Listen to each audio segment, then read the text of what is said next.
Bueno, ahí ven todos la pantalla. Sí, se está viendo. Ah, bueno. Bueno, a ver, ¿cuántos tenemos, Pablo? 30. Debe ser Ajá. la famosa mañana del lunes dure. Bueno.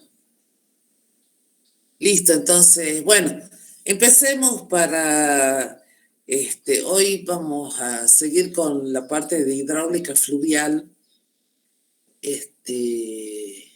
Bueno, eh, que la hidráulica fluvial, digamos, estudia los procesos que se desarrollan a lo largo de los cauces naturales. Los cauces naturales son los ríos.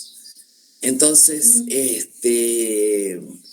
digamos, bueno, además está decirlo que todos los asentamientos humanos se dan alrededor del agua y bueno, y todo esto nos lleva a un conocimiento, más bien esto es una parte de hidrología, como una pequeña introducción a la que es el aprovechamiento del recurso hídrico.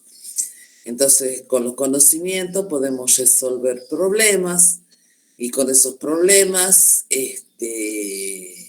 aprovechamos los recursos, los cauces como vías navegables, para ganar tierras, para su uso, que es lo más difícil, digamos, que tiene esta parte de la hidráulica fluvial, porque bueno, el río lamentablemente siempre tiende a volver a tomar su curso. Y bueno, y una de las cosas más importantes es la mitigación o minimización de los efectos más desfavorables que pueden llegar a ser hasta catastróficos de inundaciones, erosiones, etc. Bueno, por ejemplo, ahí tienen un pequeño regulador de cauce. Acá tienen un aprovechamiento hidroeléctrico. Acá hay otro, esto es una noria o casi una turbinita Pelton. Bueno, ejemplos de ríos navegables. Y bueno, y esto es una regulación. Bueno, como les digo, siempre el humano, por una cuestión de necesidad, digamos, por eso los desiertos están vacíos, porque bueno, al no contar con un recurso básico, como es el agua, la gente no vive. Entonces, las grandes ciudades, bueno, esto ya sería una cuestión agrícola, pero las grandes ciudades, etcétera, se forman cerca de los ríos. En este caso, por ejemplo, de inundaciones, y ustedes ven los desastres que forman. Eso es típico de las carreteras, que bueno, el agua tiende a hacer uso de las tierras, digamos. Este tema es bastante sencillo. ¿En qué sentido? Miren, por ejemplo, ahí es típico, que quedan las carreteras, las rutas, con los taludes quedan como perfectos contenedores del agua, digamos. Este es de Santiago del Estero, este es el río Dulce, que pasando, que ahí dice Hipermercado Libertad. Este también, bueno. Entonces, ¿cuál es? A partir del conocimiento y de solucionar problemas, se persigue la estabilización de un canal a lo largo de un determinado tramo, cuyo trazado, sección transversal, obra de margen, de indicamiento, permiten alcanzar algunos de los objetivos que se enuncian a continuación. Protección de zonas de daño contra los efectos de la crecida, evacuación segura y rápida de las crecientes, transporte eficaz del material sólido en suspensión y arrastre, trazado del canal en forma tal que el lecho tenga tendencia a estabilizarse, reducir al mínimo los procesos de erosión o socavación de las márgenes, disponer en forma permanente dentro de las posibilidades de profundidad suficiente a la navegación, control de la dirección de la corriente a lo largo del tramo regularizado. Entonces, a partir de los estudios, nos vamos a los estudios hidrológicos y de ahí a los geomorfológicos hidráulicos. Definición. Entonces, definimos lo que es un río. Se define como un sistema de canales naturales o un canal natural que se forma espontáneamente y que sirve de emisario para la evacuación concentrada del agua proveniente de las precipitaciones o los deshielos y el material en suspensión y arrastre proveniente de la misma cuenca. Eso sería la definición de un río. Ahora, las partes. Bueno, acá tienen un dibujito. Acá. Que es lo que hemos estado hablando en la clase anterior. Entonces tienen lo que es la cuenca de recepción, que ahí, digamos, lo que llueve acá, lo que se deshiela acá, se junta naturalmente en una garganta y después en un cono de deyección.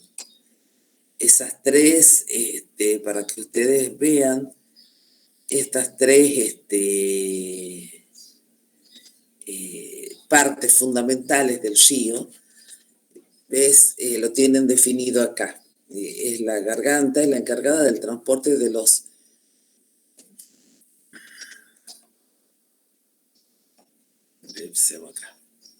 La cuenca de recepción es la parte del sistema encargada de recibir parte de los caudales. Esta es la parte también donde se pone en evidencia con mayor intensidad los fenómenos de degradación de la cuenca, con fuertes procesos de erosión y arrastre de material. La granulometría fina en esta zona con menos pendiente, dice arrastre de material, generalmente de granulometría fina en las zonas con menos pendiente, pero de tamaño considerable en las laderas. Claro, acá en esta parte, en la cuenca, es donde los materiales de gran tamaño aparecen. Digamos, son los que se van a ir degradando a lo largo con el curso del río. Después tienen la garganta, que es la encargada del transporte de los caudales que se producen en la cuenca de recepción. Siempre hablamos de líquidos y sólidos. Si bien en esta parte de la cuenca se produce fundamentalmente un fenómeno de transporte, se pueden producir simultáneamente erosión y deposición. Es menos probable la deposición cuanto mayor sea la pendiente del río. Y después el cono de deyección y delta, las aguas llegan a un valle de zona de llanura, donde se produce la entrega de los caudales líquidos a un tributario y se produce además la sedimentación de los materiales sólidos transportados de mayor tamaño, que sería acá. Como ven, esta zona, bueno, los tucumanos tendemos a vivir lo que se llama pedemonte. Los tucumanos nos vamos a vivir acá, el pedemonte de nuestro sistema orográfico, digamos, y es una zona bastante difícil, que hay que tener mucho cuidado por las crecientes. Entonces, a veces son procesos que llevan años. A veces uno dice, bueno, de un año al otro no ha habido problema. Así que no creo que haya problema. No, son procesos largos. Y lamentablemente cuando ocurren este tipo de situaciones son bastante difíciles. Porque, por ejemplo, se puede dar que durante un buen tiempo en la cuenca se vaya acumulando mucha cantidad de material sólido y en suspensión. Digamos, es el proceso natural de los ríos. Y por ahí una lluvia no tan grave desencadena una avalancha de lodo, una creciente de lodo y piedras. Y bueno, y las partes más afectadas suelen ser acá pasando la garganta y en el cono de eyección. Eso no es muy recomendable, pero bueno, a veces el comercio inmobiliario es tremendo. Bueno, y por ejemplo, una zona como esta, por ejemplo, hay muchos country que nosotros tenemos que están en el pedemonte. Yo, bueno, no sé, yo soy muy conservadora. Me parece que no son zonas muy recomendables de habitar. A veces lo que no pasa en 20 años, bueno, pasa en un instante, lamentablemente. Bueno, dice, este sistema orográfico se compone a su vez de sistemas semejantes constituidos por valles afluentes secundarios, de manera tal que los fenómenos geohidrológicos de un sistema principal no son otra cosa que las resultantes de los varios y semejantes fenómenos, más o menos diferenciados en sus fases hidrológicas de los sistemas menores. Claro, acá cada uno de estos va formando, acá tenemos el río Salí, cada uno de ellos, ven que el río es uno, pero a su vez tiene un montón de tributarios. Todos estos forman la cuenca del río Salí. O sea, todos los hijitos y a su vez hijitos de los hijitos van formando la cuenca general del río Salí, que desagua acá en el embalse, ya después cambia el nombre, Río Dulce, y entra a Santiago del Estero. En general, el perfil longitudinal del río se divide en 3 tramos. El tramo superior o alto valle, donde se hallan las cuencas, su fuente, la cuenca de recepción. El tramo medio presenta un estado de equilibrio temporario desde el punto de vista geomorfológico, y el tramo inferior o delta, que es una notable disminución de la pendiente. Ahí tienen tamaño del sedimento, la pendiente en función del área de drenaje. Entonces acá tienen erosión, transporte y deposición, que serían las 3 partes de un río llamados de otra manera, pero no deja de ser la parte alta, media y en la parte, digamos, del desagüe, delta o como le quieran llamar. Digamos, siempre, bueno, esto sería una cuestión ya, una foto bastante real, donde tienen el río principal, que es el río Salí, tienen los tributarios. Ahí lo ven clarito, digamos, y bueno, y después la llegada a un embalse, a un delta, un tramo inferior, como acá, que se caracteriza. El delta es cuando se abre en varios bracitos. Entonces, tienen la alta montaña, la parte media y el delta o desagüe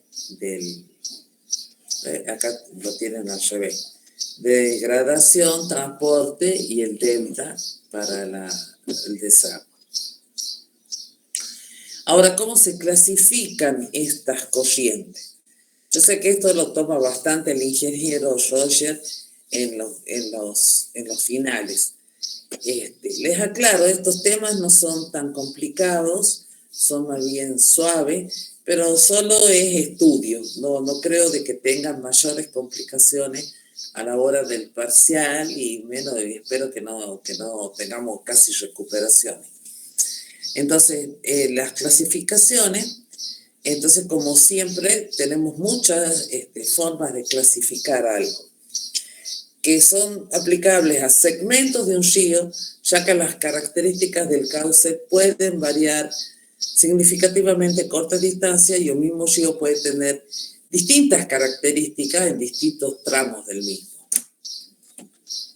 Entonces, una correcta clasificación nos ayuda a predecir el comportamiento de los ríos desde su apariencia, desarrollar relaciones empíricas para tipos de corrientes individuales, extrapolar datos de otros ríos con un tipo de corriente similar, comunicarse más efectivamente con otros profesionales que estén relacionados con los ríos, determinar impactos pasados, anticipar consecuencias futuras de alternativas y estrategias de manejo.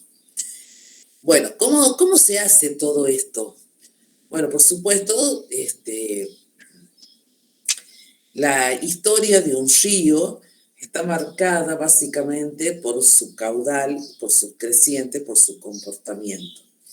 Entonces, algo que no está acá y que, bueno, yo les aclaro para que ustedes sepan, no es que yo voy a ir al río Salín y decir, che, ¿qué caudal tendrá? Bueno, se hacen estaciones que se llaman estaciones de aforo. Se hacen en todo el mundo. Entonces, todos los días, por ejemplo, estas estaciones de aforo pertenecen a entidades del Estado, porque, bueno, digamos, el comportamiento de nuestros cursos de agua hacen a la vida y a la buena vida de sus habitantes.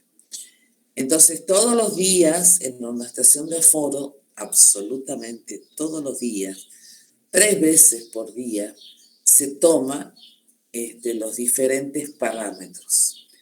Entonces, se supone que en la estación de aforo ya tenemos un perfil transversal.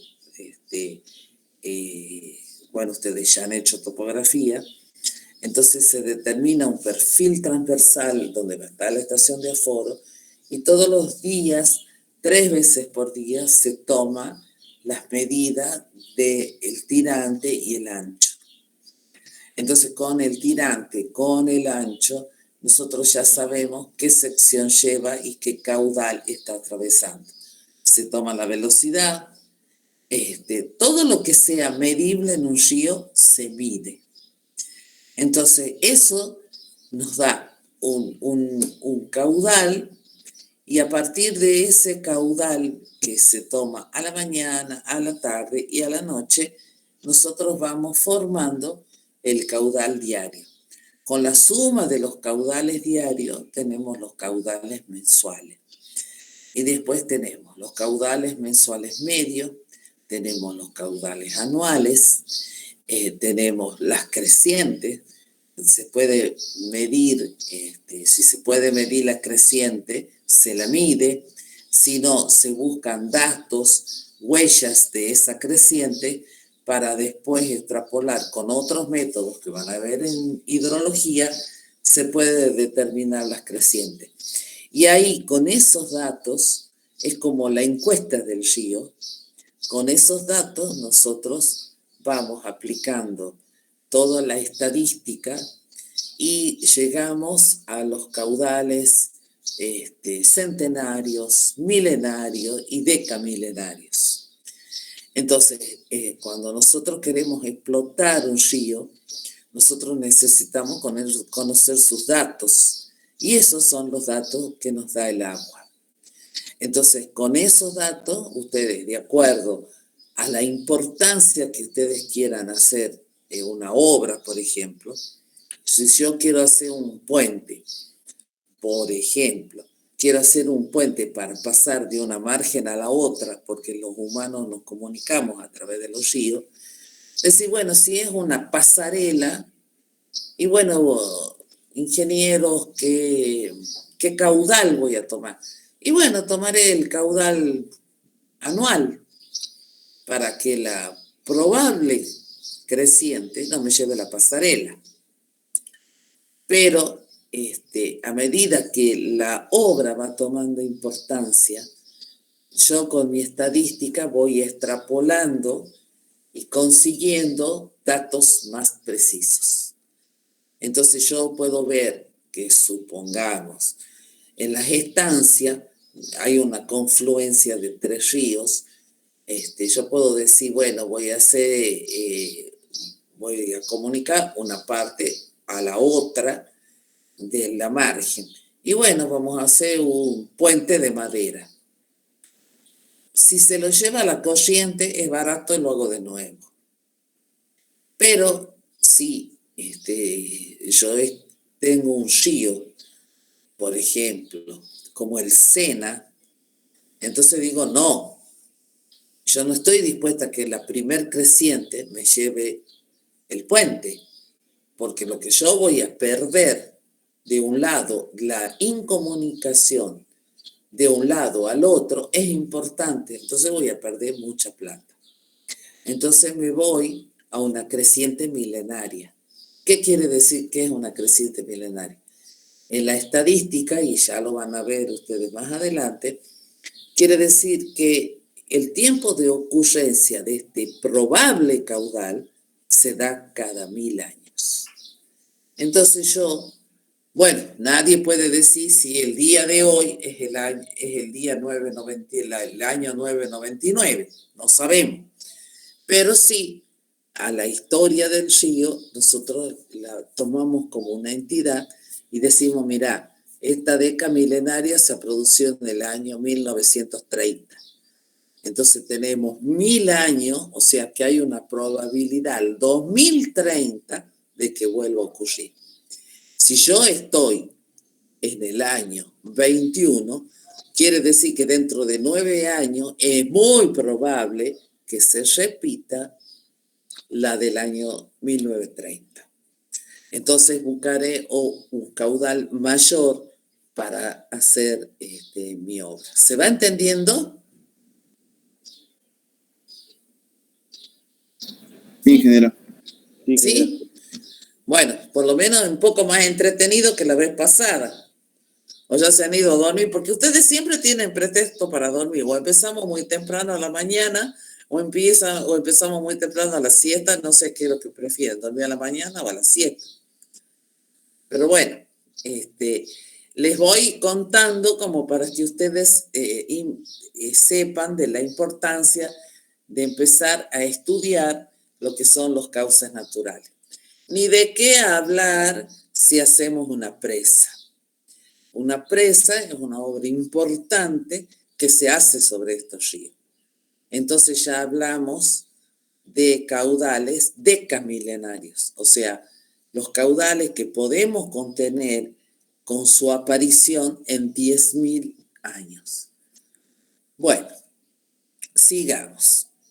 Evaluar el potencial para la recuperación natural, el proceso evolutivo de los ajustes, determinar las facilidades de restauración, desarrollar diseños de restauración de canales que más se acomoden a las tendencias naturales del comportamiento de las corrientes estables.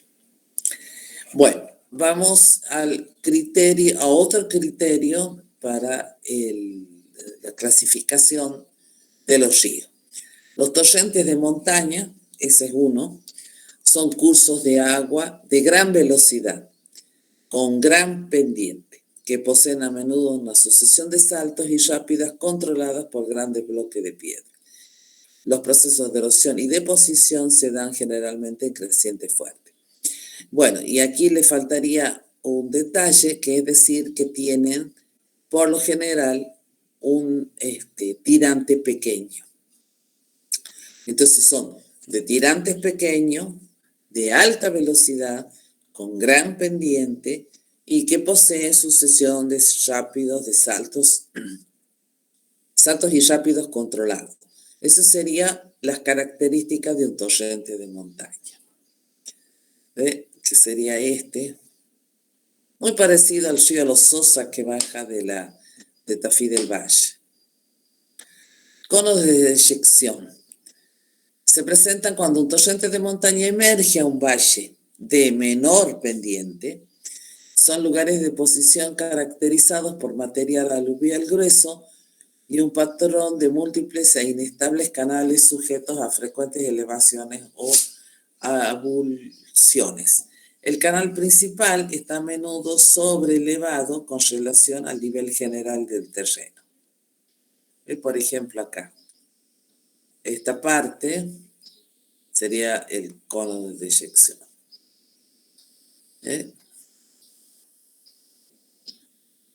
Figuritas.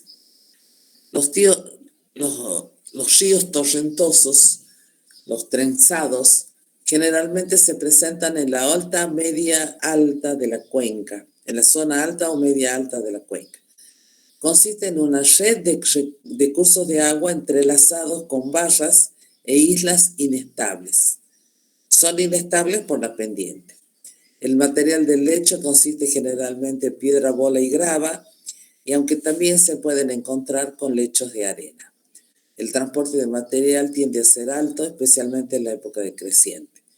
Los puntos que requieren atención son la sección transversal, el alineamiento en planta y la elevación del lecho y los ataques erosivos de las márgenes, que serían estos.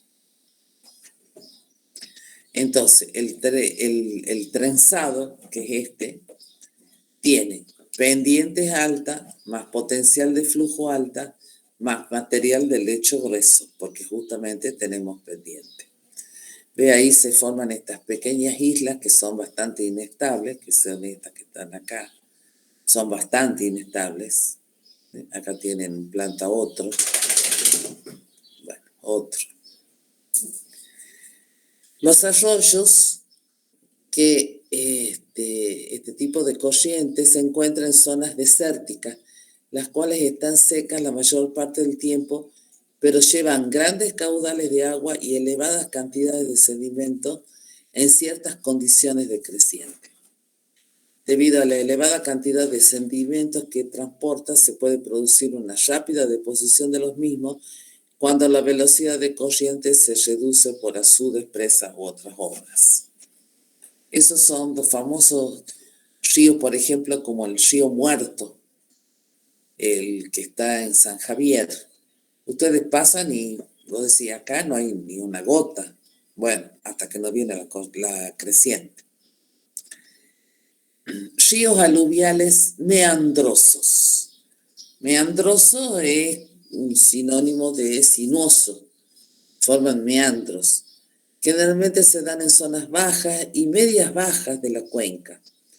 Un solo curso de agua sigue una trayectoria sinusoidal, o sea, con curvas, produciendo la erosión de la margen y la deposición de este material en la margen opuesta. Ya lo vamos a ver eso por qué. El material del lecho es usualmente arena o arena y grava. Este tipo de río es muy sensible a pequeños cambios que se le hagan, pudiendo responder con cambios en su sección transversal, forma, planta o gradiente. Acá tienen el típico río meandroso. O sea, va, vuelve, va, vuelve. O sea, ustedes, digamos, como el humano siempre tiende a tomar partido, digamos. Ustedes podrían decir, bueno, pero podríamos con una máquina abrir de acá hasta acá y nos dejamos de hinchar con que el río vaya, vuelva y vuelva. Se hacen a veces en pequeños tramos, pero la naturaleza del río tiende a volver a ser meandroso, aunque ustedes no crean. Miren esto en medio de la selva. Sigue, ¿ven? Y acá como el tributario también. Acá hay otro, de una zona boscosa. Ríos modificados. Son ríos que han sido modificados por la actividad humana. Bueno, entonces sería una clasificación bastante, no natural, digamos, sino teniendo en cuenta la actividad de las personas. Una forma común de modificación es la rectificación de meandros para control de inundación. La planificación de estructuras de control en este tipo de río debe tener en cuenta el estado actual de evolución del mismo. Bueno, eso es bastante. ¿Ves? Por ejemplo, acá ustedes tienen un meandro y yo lo rectifiqué acá. Esas rectificaciones, que esta es una zona rural, y debe ser que cuando el río crece, inunda todo, entonces digamos, yo me imagino que esto tendrá una gran profundidad, cosa que no me inunde todos los cultivos. Acá hay otro, acá hay otro. Bueno, este es un río ya crecido y se ve que sí ha sido rectificado, porque acá hay como una especie de meandritos. Ríos regulados. Son ríos en los cuales los picos de creciente han sido disminuidos y los caudales mínimos se han incrementado debido a la presencia de un embalse de regulación aguas arriba. Este tipo de río ofrece a menudo una disminución en su actividad morfológica comparado con su previo estado natural. Bueno, en realidad hay una disminución en la actividad morfológica, quiere decir que nosotros estamos en realidad reteniendo lo que el río transporta. La única manera de regular un río es anteponiendo una presencia de pared o embalse, que es lo que hace que, digamos, esos caudales los maneje yo aguas abajo. Entonces, cuando nosotros aplicamos la estadística a partir de nuestros datos humildes de todos los días, a partir de ahí, además de los caudales máximos, conseguimos los caudales mínimos. Entonces, tenemos, por ejemplo, esto que es un embalse de alta montaña, y en el embalse de alta montaña, bueno, verán que es una obra importantísima de hormigón. Entonces, ¿qué es lo que hacemos? Nosotros, además de regularlo con las crecientes, nosotros lo aprovechamos hidráulicamente. ¿En qué sentido? En que nosotros tenemos nuestra aprovechamiento hidroeléctrico con turbinas incluidas, que se supone que esta es la casa de máquinas. Acá ven que acá hay un pequeño desagüe de fondo y se regula por los vertederos. En realidad es un murallón con un vertedero. Entonces, la gente que maneja este tipo de estructuras, porque este tipo de estructuras requiere de un mantenimiento continuo y de un manejo continuo. Entonces, de acuerdo a la creciente, yo puedo regularla solo con vertederos, que sería este caso. Tienen arriba, se ve que están los vertederos, y acá la rápida, y acá debe saltar y caer acá. Y acá tengo un desagüe de fondo que me ayuda si el caudal es más de lo esperado. Este sería un corte muy elemental, donde tienen una pendiente, donde dice pendiente original, la pendiente que se formará después. Esto es la deposición de los sedimentos que no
Hola, ¿se escucha, sí? Ah, sí.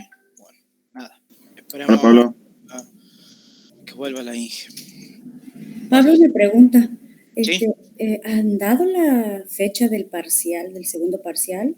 No, ya estábamos conversando ahora, pero la idea es que termine antes, o sea, que se termine la materia antes de los exámenes finales de diciembre para que puedan rendir tranquilos ustedes. Ah, bien, bien, gracias. No hay por qué.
Hola, a ver, bueno, la ingeniera está sin conexión, está intentando recuperar la conexión.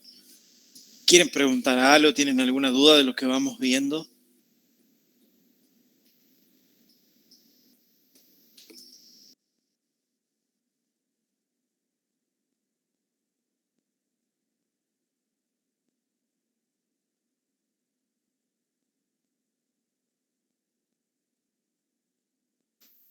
Bueno, no sé si está alguien en la clase. Yo les recomiendo que vean, sí o sí, tienen que ver de la teoría la balanza de Lane. Por lo menos eso, como mínimo.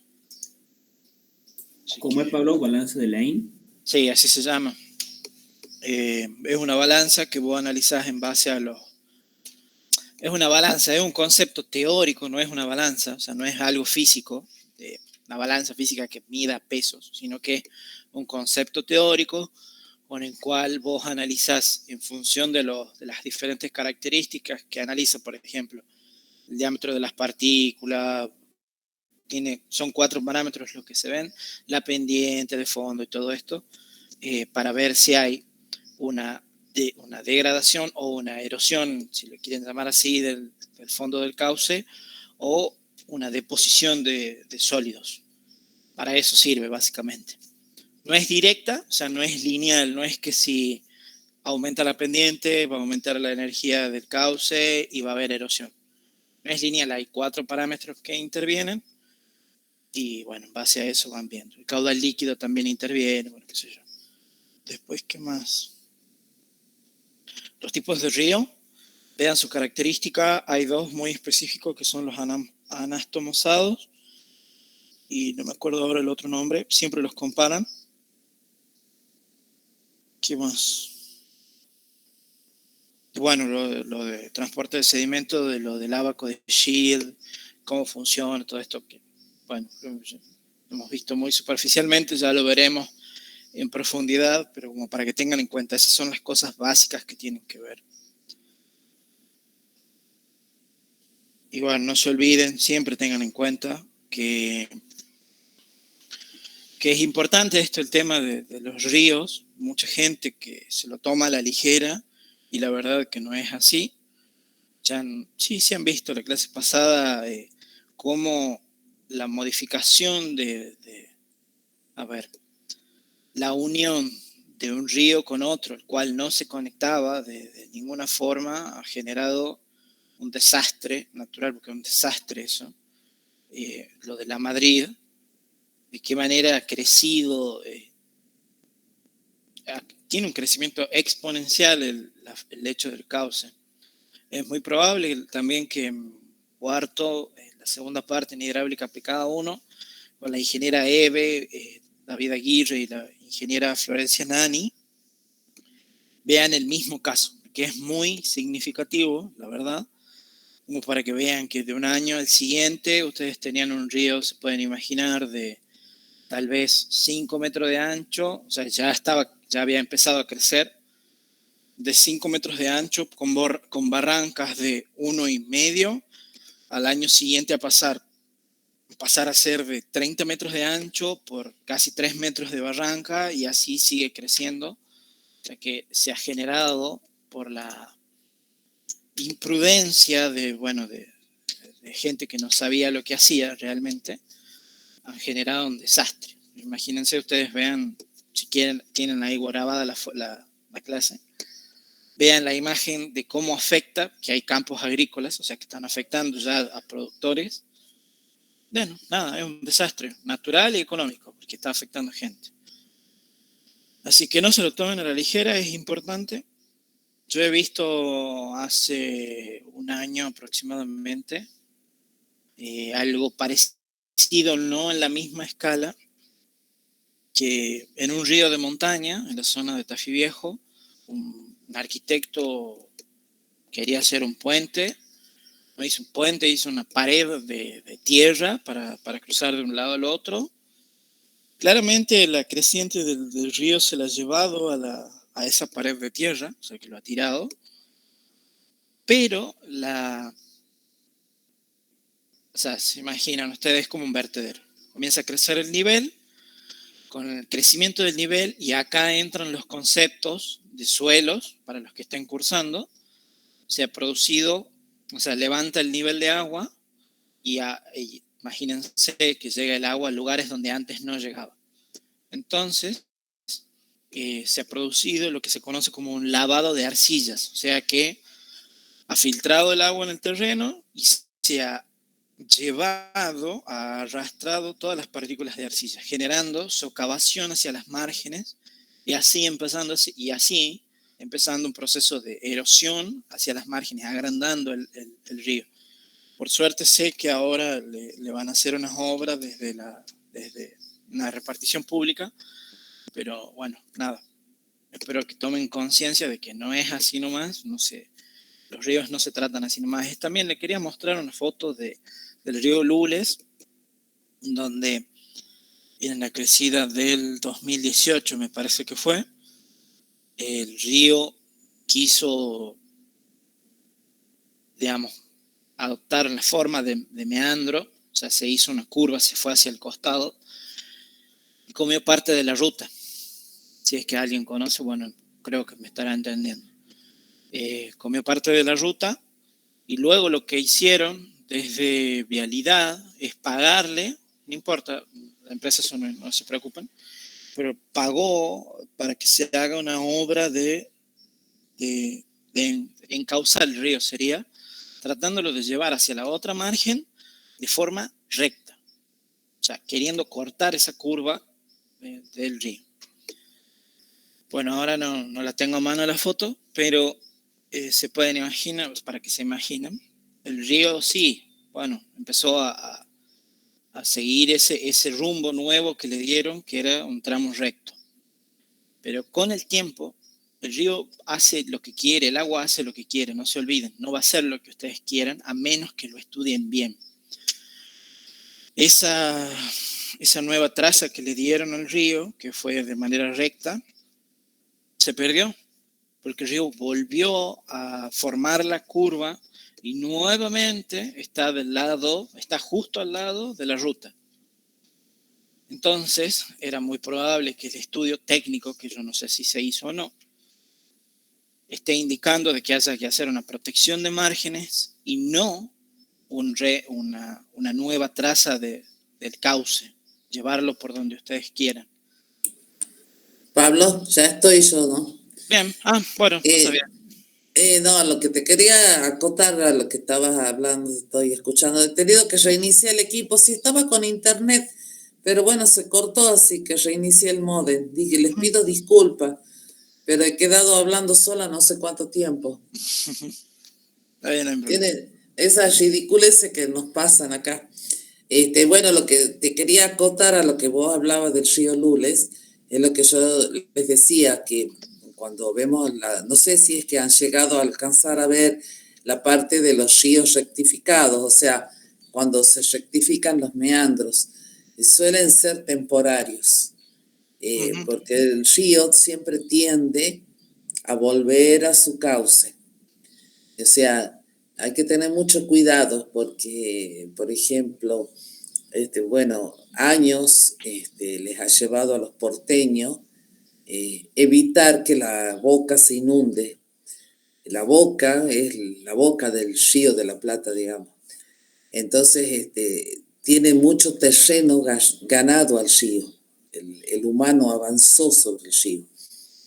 Y era una zona que se inundaba de tremendo. Bueno, con los años lo han rectificado. Y bueno, hay que tener cuidado, el río siempre tiende a volver a la situación inicial, ¿entendés? O sea, si el río es meandroso, va a seguir siendo meandroso, ¿entendés? Claro. Sí. Lo que le quería resaltar ahí es que cuando intentaron mantenerlo recto al cauce, o sea, separarlo desde esa curva meándrica, el río volvió a su posición original del meandro, pero toda esta zona donde habían hecho el encauzamiento quedó por arriba del nivel, o sea que es prácticamente imposible a que vuelva a ese punto donde lo habían reencauzado. Entonces, es una obra temporaria, claramente es una obra temporaria, pero Sí. me parece que, es más, ya estamos en por entrar en épocas de lluvias. Si hay una crecida fuerte, es probable que vuelva a afectar la ruta y los terrenos de cultivos que hay en esa zona. Entonces, por ahí les quiero remarcar a los chicos de que es importante darle la seriedad al tema del equilibrio del cauce, porque es complejo, pero siempre se tienen que acordar de que las soluciones que ustedes le dan, además de ser técnicamente correctas, tienen que ser económicamente correctas también. Entonces, por ahí era mejor o es mejor ahora pensar de darle una protección a esos márgenes y no volver a encauzar el río para el otro lado, porque ya sabemos que quiere hacer la curva, entonces lo va a seguir haciendo. Sí, tienen entidad. Hace Exacto. de cuenta que el río es una entidad. Gracias. Bueno, ya estamos de vuelta. Ya estamos de vuelta. Necesito lo que es tan despierto que me diga dónde hemos quedado.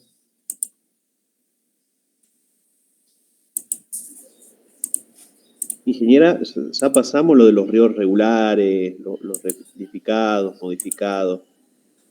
Eso sí se escuchó. La clasificación de la edad de los ríos, ¿no? No, creo que no. Ah, No, bueno, ingeniera. Escucha. hacía un buen rato que estaba hablando sola. A ver. Entonces, la clasificación según la edad de los ríos no lo hemos visto. A ver, no. Bueno, entonces volvemos a dar. La parte de los delta, ¿esto sí? Ahí se cortó, me parece, Eso porque sí. estábamos en esta imagen. Ahí quedamos, creo. Ahí hemos quedado. Bueno, que yo les decía, lo del Cadillal, ¿sí lo escucharon? Sí. Sí, hasta esa imagen creo que se cortó. Qué bárbaro, mira, nunca dejó de funcionar internet, pero no tenía conexión. Así que lo he reseteado al módem y ahora está todo bien, gracias a Dios. Lo primero que les cuento que me viene a la memoria es, ¿has pagado? Sí, sí he pagado. Bueno, digo, entonces tiene que volver. Bueno, esto sería lo que les decía, de que la sedimentación es o sea, el depósito de sedimentos no es algo fijo, sino que va aumentando y que, bueno, hemos hablado, si me han escuchado lo del Cadillal, bueno, ya habíamos hablado de los problemas que hemos tenido en Tucumán, porque, bueno, ya la función esa de regulación y de las tomas en el embalse para agua potable quedó completamente anulada porque es un dique totalmente colmatado. Bueno, ahora viene la clasificación. Estábamos en la última parte de la clasificación de las corrientes naturales, que eran los deltas, que se daban cuando ya el río entrega su agua al mar o a un lago y se forman especies de islas y de brazos que tienen mucha deposición, mucho transporte de sedimento.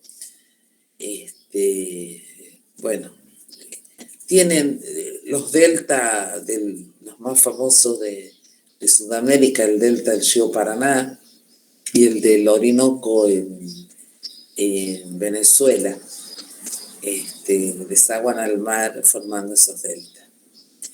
Después viene la clasificación según la edad. Entonces hablamos de un río joven.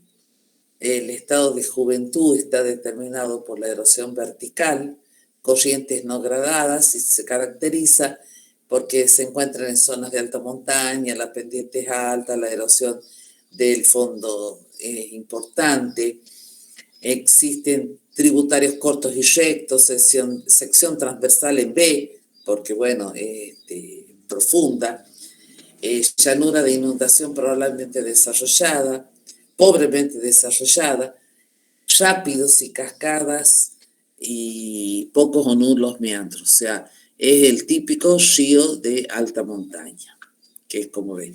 Y ahí tienen ustedes las secciones transversales en B.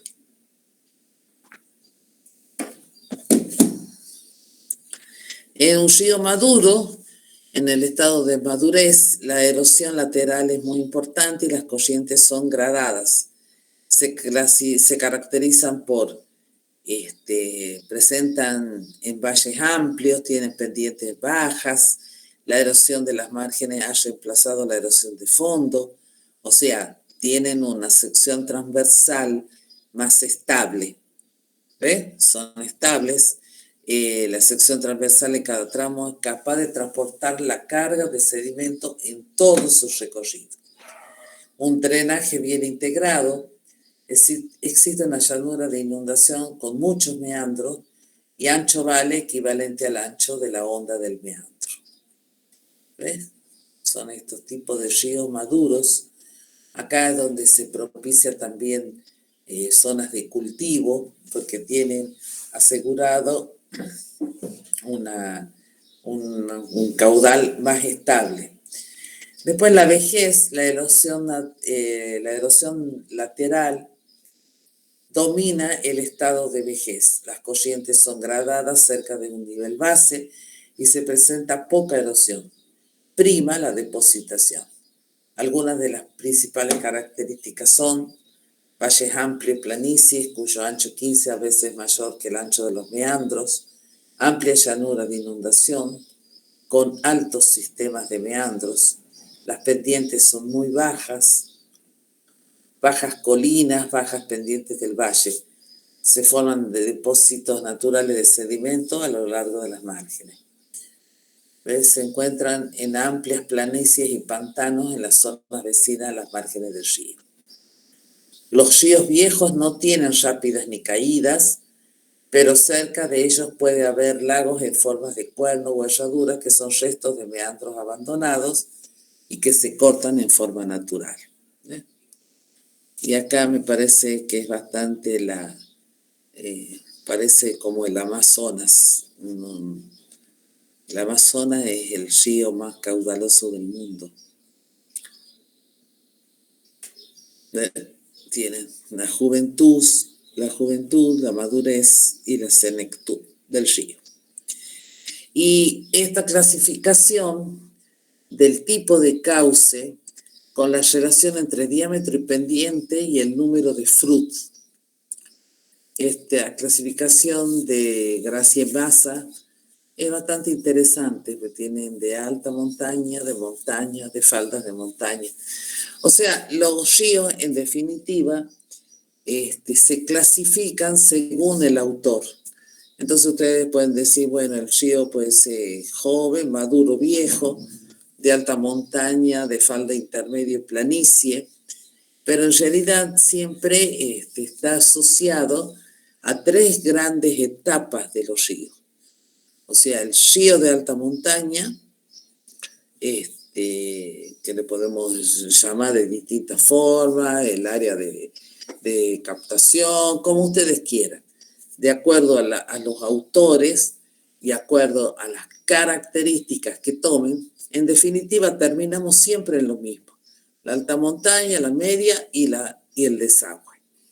Entonces, siempre en la alta montaña tienen gran pendiente, transporte más que sedimento, grandes crecientes, la sección transversal en B. Ahí hay caídas y rápidas. Si se van a la parte media, ya se tiende el río meandroso, como el que decía Pablo, el río Lule, que es por parte meandroso. Tiene transporte sólido, una sección que ya empieza a ser más estable, la sección transversal, y las márgenes, erosión de márgenes. Y después ya cuando el río ya está cerca de su desagüe, a un lago, a una extensión mayor, al mar,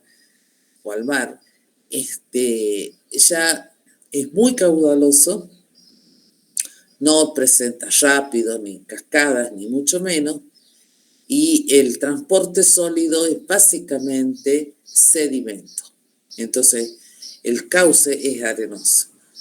Y como ustedes ven, el número de Froude solamente es mayor a 1 en la montaña o en la alta montaña. Y ya después empieza a bajar. O sea que podemos tener un régimen fuerte solo en la alta y media montaña.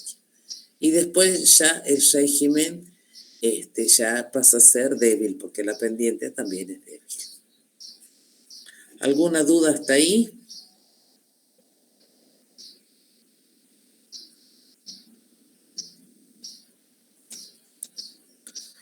Vamos a la caracterización o a la clasificación de tipos de geomorfológica.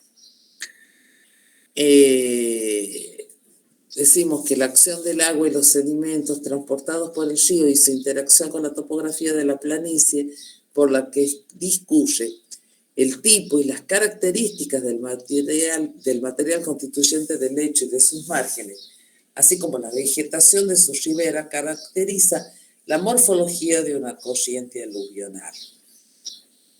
Entonces, ¿qué quiere decir esto? Que bueno, que todo la acción del agua y de los sedimentos que transporta, la pendiente, el material del lecho y de sus márgenes, que incluye la vegetación, caracteriza la morfología de una corriente aluvional. Ustedes se tienen que acordar que, por ejemplo, cuando nosotros hablamos de la caracterización del N de Manning, el N de Manning sale de considerar la morfología de una corriente aluvional. Entonces, el N de Manning no solo es de qué está constituido el río, sino de cuáles son las características que lo componen en general, el paisaje del río, más la acción del agua y de los del lecho. Entonces se denomina cauce aluvional al río cuyo lecho, márgenes y valles contiguos están formados por materiales erosionables y que son transportados por el río bajo las condiciones actuales de flujo, de tal suerte que el río puede ajustar sus dimensiones, perfil transversal, forma en planta, así como su pendiente respuesta a cambios de condiciones hidráulicas o sedimentológicas. Y acá viene otra clasificación. Las clasificaciones geomorfológicas se basan en la forma en planta de los ríos, diferenciando los siguientes tipos. Enfoque primario puede ser rectilíneo, meandriformes y trenzados. Cauces de alineamiento recto. Tienen ahí un ejemplo, o sea, son rectilíneos con meandros y trenzados. Tienen ejemplos de cauces rectos, esquema longitudinal de un cauce con presencia de pozos y rápidas. Cauces con meandros. Cuando el cauce principal de un río divaga de un lado al otro del valle, formando curvas pronunciadas unidas por tramos rectos, se dice que el río forma meandros. Los meandros se definen usualmente en términos geométricos por su forma, radio de curvatura y separación entre curvas. Y eso es una longitud de onda. Bueno, acá tienen la forma, la amplitud de la curva, tienen tienen un punto, bueno, acá tienen un punto de aparcamiento, un arco circular, etc. Acá los márgenes, esta es la cóncava y acá donde se junta, esa es la parte convexa. Los meandros son de gran amplitud o meandros suaves como estos. Después tienen dejamos los meandros y ya nos vamos a los cauces trenzados, que son cuando los cauces trenzados ya prácticamente en el desagüe del río. Y los anastomosados, que son estos tipos de trenzas cosidas, digamos. Entonces tienen los trenzados y los anastomosados, que son una trenza con un cierto orden. Clasificación para análisis, ingeniería y manejo. Bueno, la acción del agua y los sedimentos transportados por el río y su interacción con la topografía de la planicie por la que discurre, el tipo y características del material constituyente del lecho y de sus márgenes, así como en esto ya lo hemos visto. Vamos a esta, clasificación para análisis, ingeniería y manejo. Tienen la forma de la planta más la sección transversal, la pendiente longitudinal, los materiales del lecho y lo que constituyen las márgenes. Entonces volvemos de nuevo. Es la forma de la planta más la sección transversal, la pendiente longitudinal, el material del lecho y los constituyentes de las márgenes. Dice, de las formas transversales, tienen todos los tipos de formas transversales, tienen la sección transversal acá, estas serían las formas, esta sería la sección transversal, las pendientes transversales, y acá tienen los materiales del lecho. Bueno, y acá en esta tabla, por eso les digo, propuesta por Rogen, todos son de acuerdo a los investigadores. Bueno, acá ya tenemos parece como una especie de tabla periódica, donde tienen el material del lecho, tienen los tipos, estos tipos que hemos visto acá, el A, B, C, D, todo esto, los tipos de planta, los tipos, la sinuosidad, si son meandrosos o no meandrosos, rectos, y etcétera.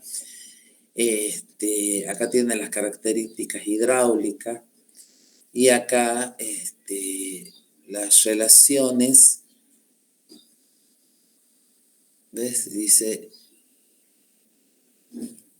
tramo único, canal único, acá tienen canales múltiples, entonces van considerando la sinuosidad, la profundidad y el radio hidráulico, bueno, etcétera.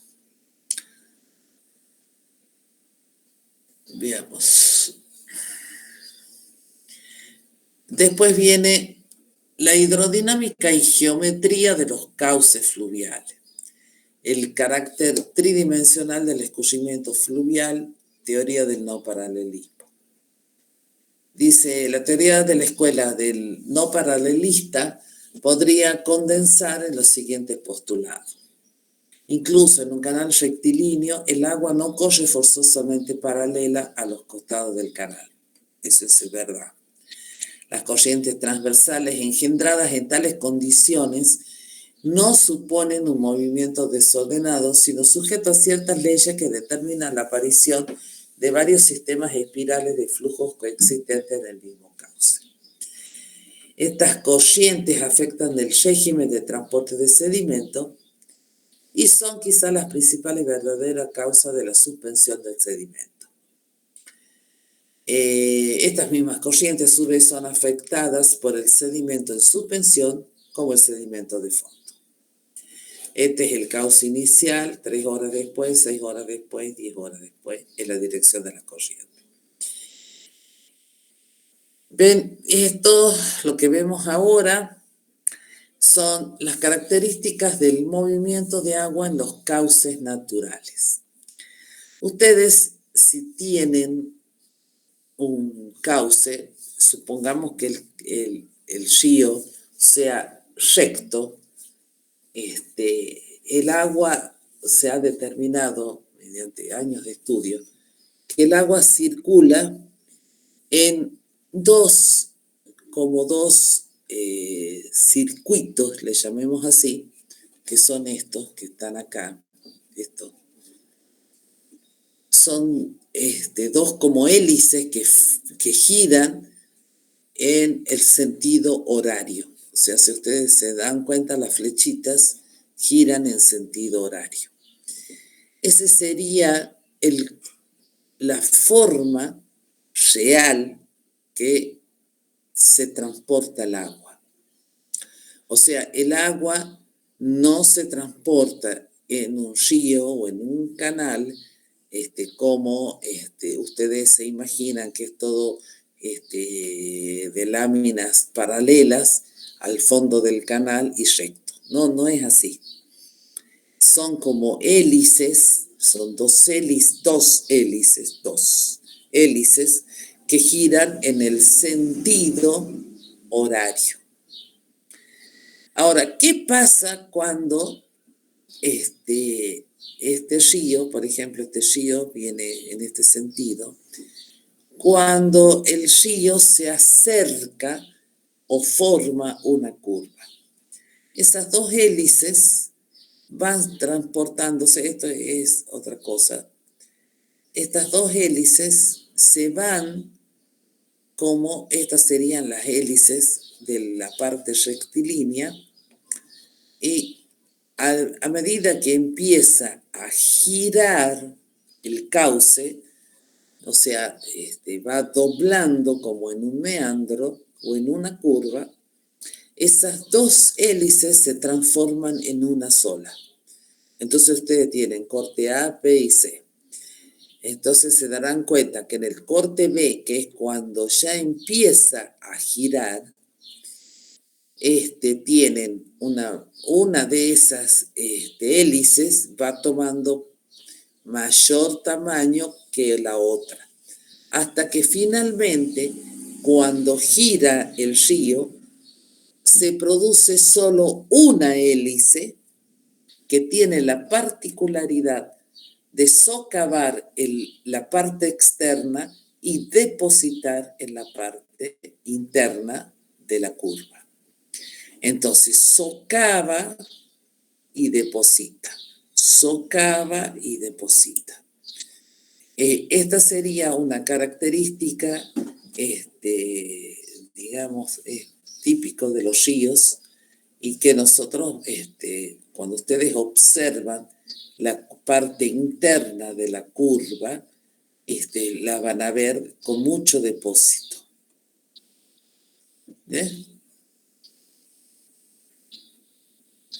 Esquema de filetes líquidos de una curva. Bueno, ahí los ven a los filetes. Y variables que influyen en un sistema fluvial. En los procesos fluviales. El primero, el proceso. En el sentido usual de la palabra, proceso incluye todos los procesos que actúan en la forma del paisaje.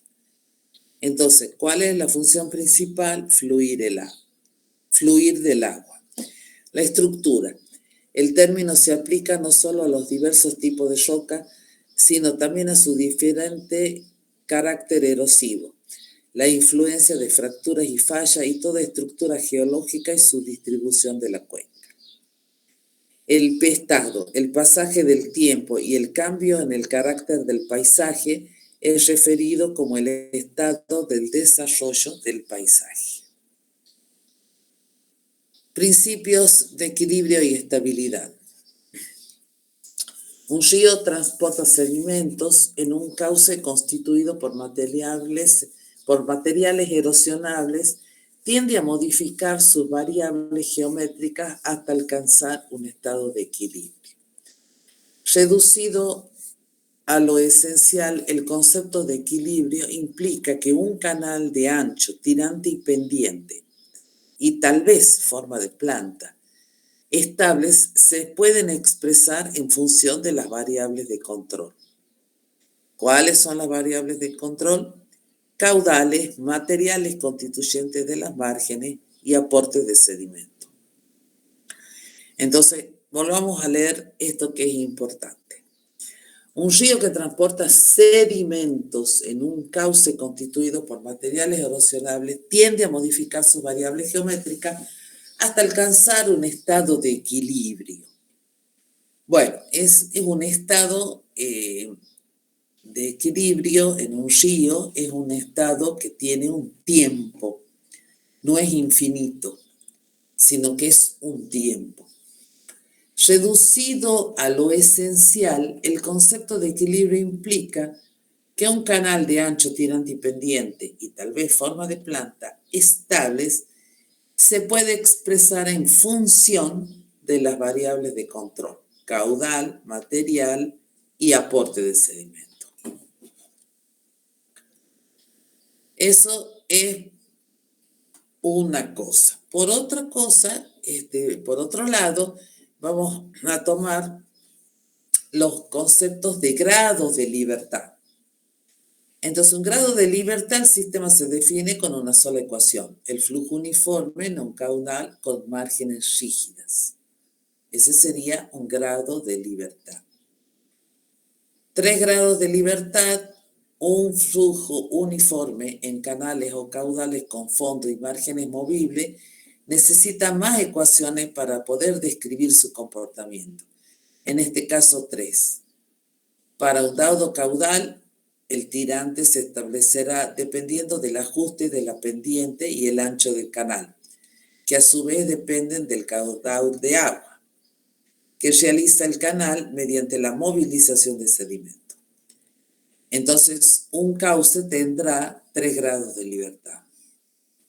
4 grados de libertad, de acuerdo a Blanch del 61, existe un 4º grado de libertad en canales y especialmente en ríos aluviales, y es la capacidad de variar su forma en planta y eventualmente formar meandros. Un sistema uniforme con un grado de libertad encontrará su condición de equilibrio en un tiempo relativamente corto.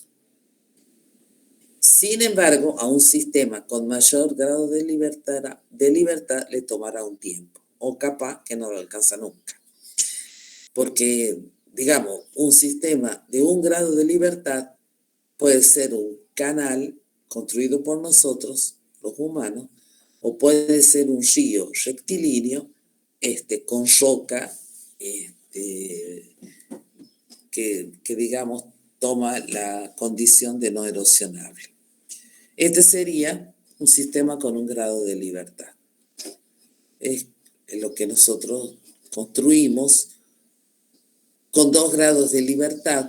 Ya el fondo, ve que la diferencia acá es el fondo totalmente estable, y acá tenemos un fondo inestable.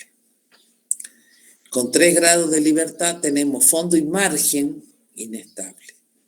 Y el 4º, grado de libertad, del que hablábamos que hablamos con Blanch, ya dice que es la libertad de la planta, o sea, considerar la capacidad del río de modificar su planta.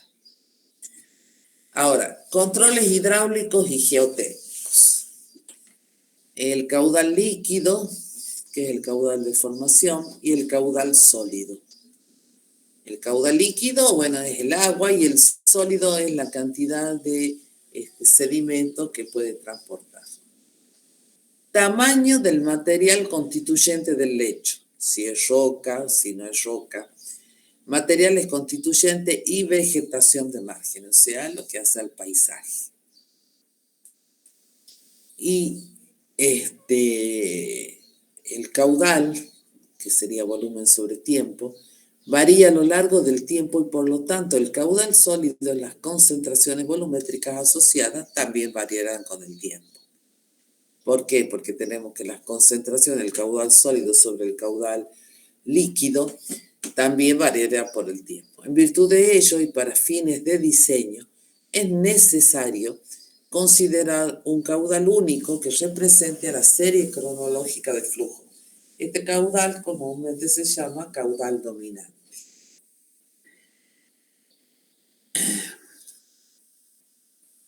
Lo que quiero mostrarle es que la relación geomorfológica más utilizada para graficar el concepto de equilibrio es la expresión de Lane, que es el QS y el QS con el diámetro 50.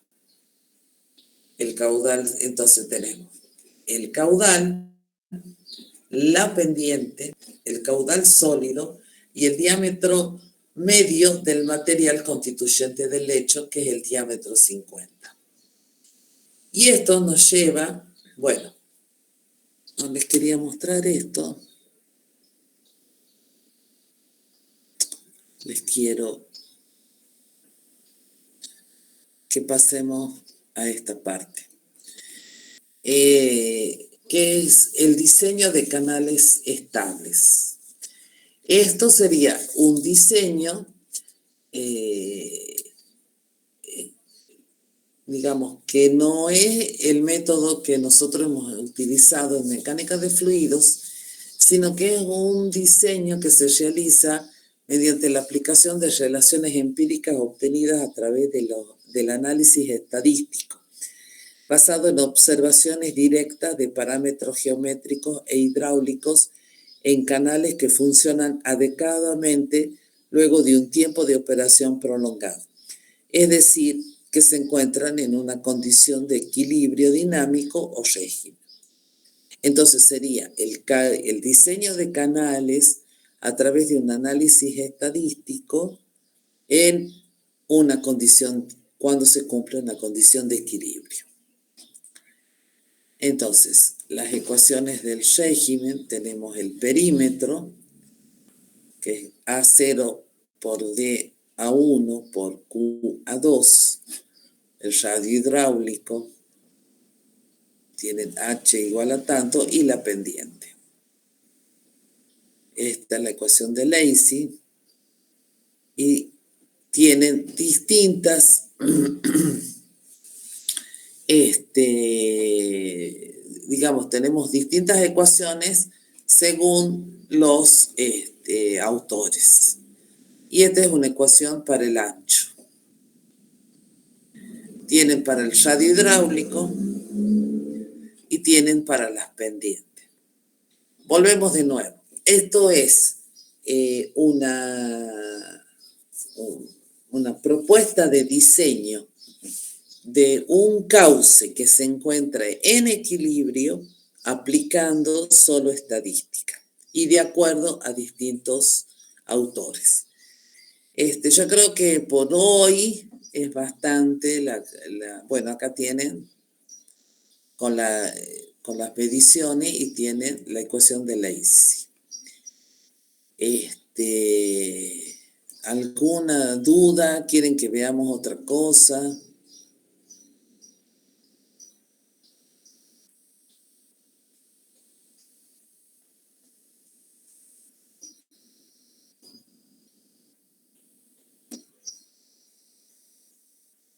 ¿Me están escuchando? Ingeniera, sí se entendió. Ingeniera. Uh-huh. No, sí, Bueno. sí, hay bastante, se entendió, pero se entendió. Ajá. Bueno, yo la dejaría la clase acá y continuamos el jueves que viene, porque ya me parece que es mucho. Muy bien. Muy bien, ingeniera. ¿A este PowerPoint lo va a subir a la página? Sí, yo le voy a pedir a Flavia que lo suba, ¿sí? Bien, gracias. Bueno.